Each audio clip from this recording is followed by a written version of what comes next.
Ouais, bonjour.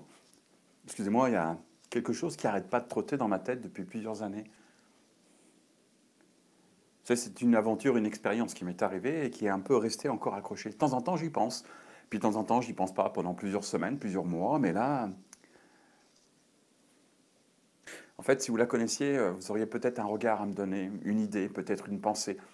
J'entends déjà les scientifiques me répondre ou les personnes attirées par les archanges, par les esprits, par les âmes. Je ne sais pas. Vous voulez la connaître, cette histoire? Alors on va revenir quelques années en arrière. Je dirais 25 ans en arrière. Je travaillais dans un restaurant à Lyon comme chef de cuisine. Ça s'appelait le restaurant La Mer Brasier, pour ceux qui connaissent, qui était classé une étoile Michelin dans un quartier dans le premier arrondissement. C'était très joli, hein, un vieux bâtiment avec une cuisine, des salons au premier étage, et puis un bar pour les habitués et une grande salle pour les personnes, je dirais monsieur et madame tout le monde. Dans cet endroit-là, pour se garer, c'était très très compliqué. Il fallait arriver au moins 3 quarts d'heure en avance le matin, à moins d'avoir un coup de chance et d'avoir une place tout de suite. Mais c'était tellement rare. Alors en tant que chef de cuisine, je me devais d'être le premier, d'arriver avant mes gars, pour pouvoir préparer, ouvrir les portes et puis les accueillir, c'est la moindre des choses. Un matin, j'arrive avec ma voiture, j'ai 3 quarts d'heure d'avance et je ne sais pas exactement, même si je vais trouver une place pour pouvoir être à l'heure. Et là, il y a une voiture qui sort, je me gare tout de suite. J'ai eu beaucoup de chance ce matin-là, il me reste 3 quarts d'heure, 3 quarts d'heure pour me détendre, pour pouvoir profiter du début du matin, cette matinée, juste sur les pentes de la Croix-Rousse, juste dans ce premier arrondissement.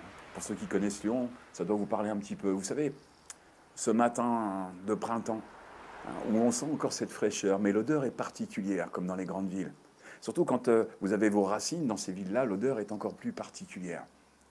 Alors, je me dirige vers le restaurant, et puis il y a un petit bar à côté. 45 minutes, je rentre dans le bar, je m'assois et je demande un café, s'il vous plaît. Ouais.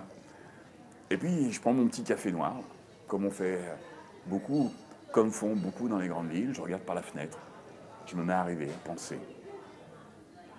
Et puis, de temps en temps, en prenant ma tasse pour boire un coup, il y a une table juste devant et j'ai une dame là, qui boit son café aussi, mais elle me regarde fixement, elle ne me lâche pas des yeux.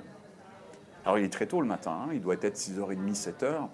Je me demande si elle a dormi, en fait, ou si elle va aller se coucher. Si elle finit sa soirée, est-ce que c'est un after ou le before du midi qui l'attend après? Je ne sais pas trop. J'essaye de ne pas trop faire attention, de me dire que des illuminés, il y en a partout. Mais à chaque fois que je prends ce café, son regard m'attire.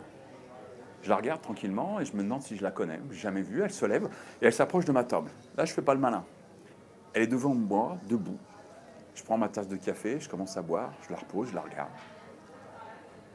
Elle me dit, vous me rappelez mon chien. Donc vous voyez, imaginez, vous me rappelez mon chien.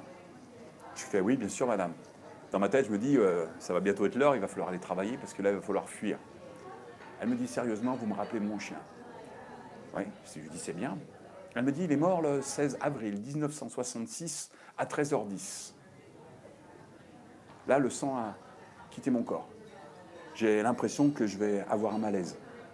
16 avril 66, 13h10, c'est exactement l'heure et le jour à lequel je suis né. Je lui dis, excusez-moi, on se connaît? Elle me dit non. Mais vous me rappelez mon chien. Je dis, attendez, qu'est-ce que ça veut dire par là? Le 16 avril 1970 à 13h10, elle me dit, c'est ce jour où il est mort, il a été renversé par une voiture.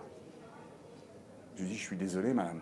J'arrive toujours pas à comprendre, il y a la confusion dans ma tête. Elle me dit, c'est là où le pare-choc lui a cassé le cou du lapin, comme on dit. C'est à ce moment que j'ai eu une douleur atroce dans le cou.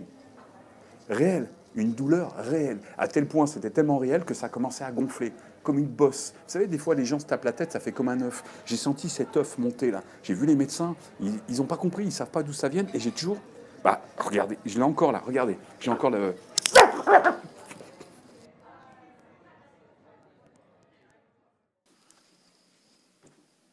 Est-ce que c'est une histoire d'ange, d'archange?